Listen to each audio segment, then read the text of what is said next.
out by gentlemen in our separate conversations.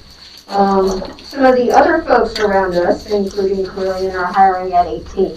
That's correct. So we felt like we were in pretty solid ground. And of course, you know, they'd have to go through the normal application process and everything. So hopefully we'll continue to use excellent judgment when we hire them. That was the only concern I had, was if we were putting ourselves in any liability issues. Other than that, I don't have any problem with it. The standard of training and everything is still all the same. We're just considering the age only. That would not change. They still would go through our precepting program, and they would run as third person on a truck. And we actually we may even get a little more strenuous on our driving, training. Because what I'm in hopes for is that we would, a lot of schools, high schools, have EMT classes in the school, and the students can take EMT when they're 16 years old. Yeah, we used to have that at the high school. There used to be a program like that. If that was the case now, we could attract them right out of high school. The ones that didn't want to go to college to start with could actually come through and work, start out at a job for Floyd County EMS. And just to refresh my memory, you had said that one of the reasons to remove the 1 year's experience as an EMT is that you really feel like getting a young person in and being trained to the way Floyd does things, our vehicles, our equipment, is really a very good, right move in the right direction. Is that correct? That's correct. When people go to work for, and I'm going to use some of the bigger companies, they also do transports, and they do transports across state lines, across different places, up at Richmond, things like that. We don't do that here. We are strictly a 911 service, and so it's a difference if you transport.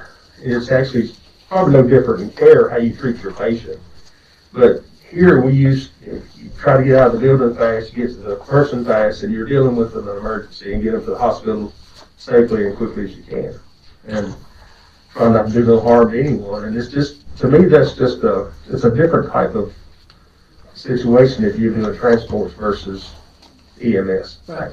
And the training, as far as I'm concerned, would not change at all. We would still bring them in and work with them and you even put them on a probation period, as far as that goes, to make sure that they would withstand and can do what you need them to do.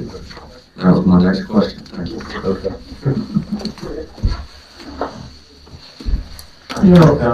There was something, Gay said that at Sport Scout where they trained through the fire departments and stuff like that. That was something I thought would be good. And, if you had one for like rescue, see, they did everything rescue members did, legally that they could do under 18, but fire departments and stuff.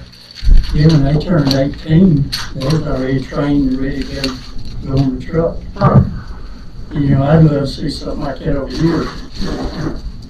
Maybe not a Explorer Scout, but maybe just trucks.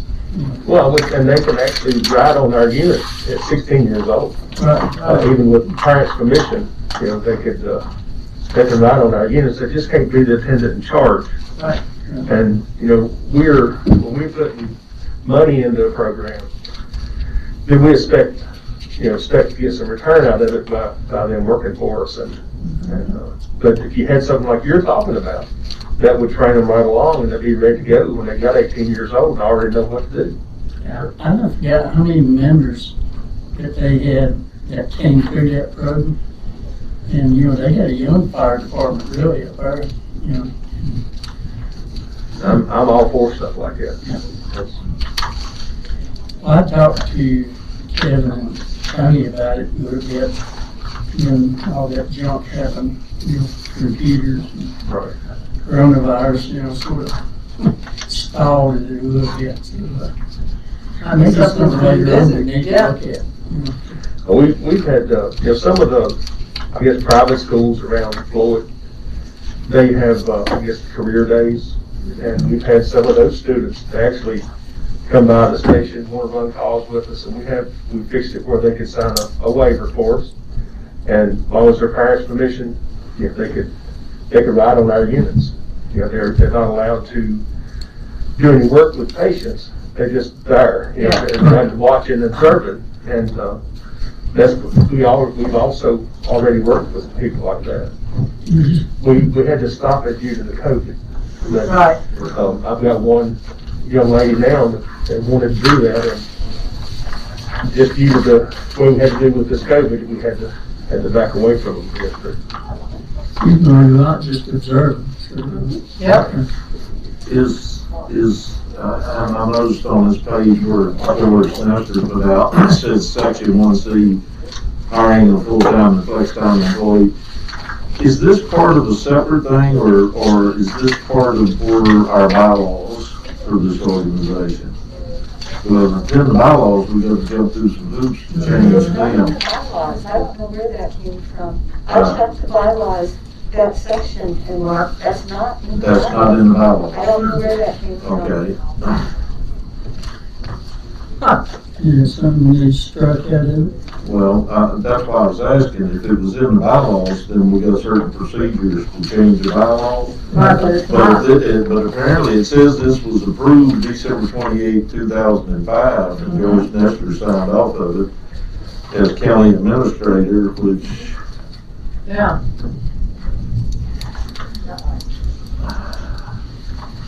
so if it's not part of the bylaws, then I would think we could change it by a simple motion. Yeah, by motion, yeah. I just wanted to make sure that we did it more legal.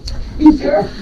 Steve's not here to appreciate that, but Cynthia, you also checked with our insurance too, I correct? did. I wanted to make, Philip was under the understanding that maybe the 21 years of age was for insurance reasons. But our insurance company said, as long as they have their EVOC certificate, Right. and you have to be 18 to have that certificate, There you then go. you're good. Yeah.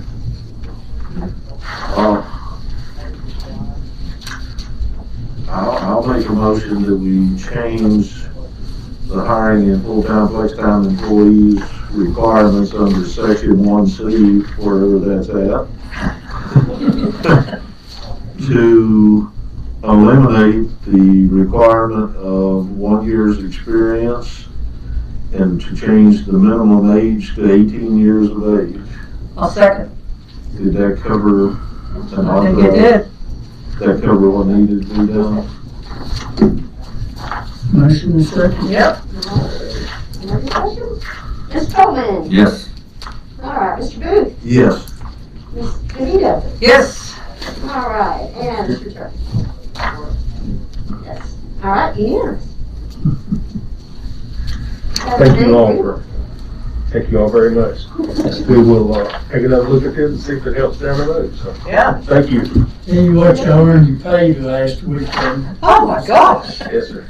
tell you It's been a what, rough week, yeah. Rough week, so many accidents. rough week. A lot Unbelievable. of sadness in that week, so. Yeah. Thank you all. Thank you. Appreciate you guys. Yeah, thank you for everything you do as well as the whole cruise. Thank you. Please pass on that. Need a motion to adjourn? Yes, sir. So moved. Second. All right. Ms. Coleman? Yes. All right, Mr. Booth? Yes. Ms. DeVito? Yes. All right.